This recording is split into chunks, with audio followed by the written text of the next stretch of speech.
एक बार की बात है। एक जंगल में एक खूंखार शेर रहता था। वह बहुत ही खूंखार था। वह जंगल में हमेशा इधर उधर घूमता रहता था और जानवर की तलाश करता रहता था। और घूमते घूमते जब वह थक जाता तो उसी जंगल में एक गुफा थी जहाँ पर वह आराम करता था। और जब भी उसे भूख लगती तो वह किसी भी जानवर पर हमला कर देता था। उसके इस आदत से सभी जानवर परेशान हो चुके थे। कोई भी जानवर चैन से रह नहीं पा रहा था और सभी घर में छुपे हुए रहते थे।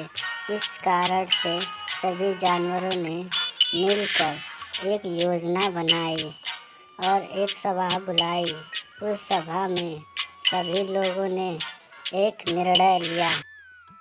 सभी लोगों की सहमति से यह निर्णय जानवरों ने मिलकर शेर के पास ले जाने की सोची और अगले दिन शेर के पास पहुँचे। वहाँ पर इन्होंने शेर से अपनी गुजारिश की कि हम में से कोई भी एक जानवर आपके पास रोज़ आ जाएगा और आप अपनी भूख मिटा लेना। और यह बात शेर भी मान गया। अब शेर मन ही मन खुश होने लगा क्योंकि अब तो उसे मेहनत भी नहीं करना था और शिकार खुद चल के उसके पास आएगा। इसके कारण वह आराम से भोजन करेगा और दिन भर सोया रहेगा। अगले दिन एक बकरी की बारी आती है। वह बकरी शेर के पास जाने के बजाय पूरे जंगल में खूब घूमती है और वह शेर के पास लेट से पहुँचती है। लेट से पहुँचने के कारण शेर उस बकरी से पूछता है कि तुम इतना लेट क्यों आई।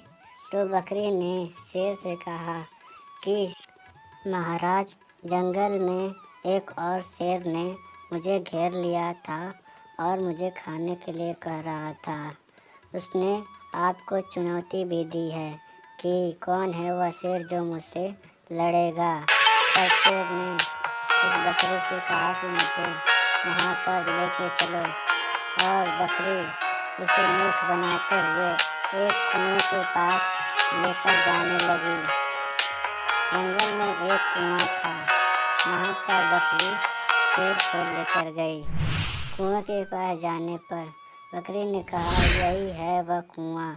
शेर ने कुएं में झांक कर देखा तो उसे उसकी परछाई दिखी और अपनी परछाई को वह दूसरा शेर समझ बैठा और उसमें कूद गया। कूदने के बाद वह डूबने लगा और थोड़ा थोड़ा तैरने की कोशिश करने लगा, लेकिन वह तैर न सका और पूरा डूब गया। और बकरी ने अपनी समझदारी से अपनी जान बचाई।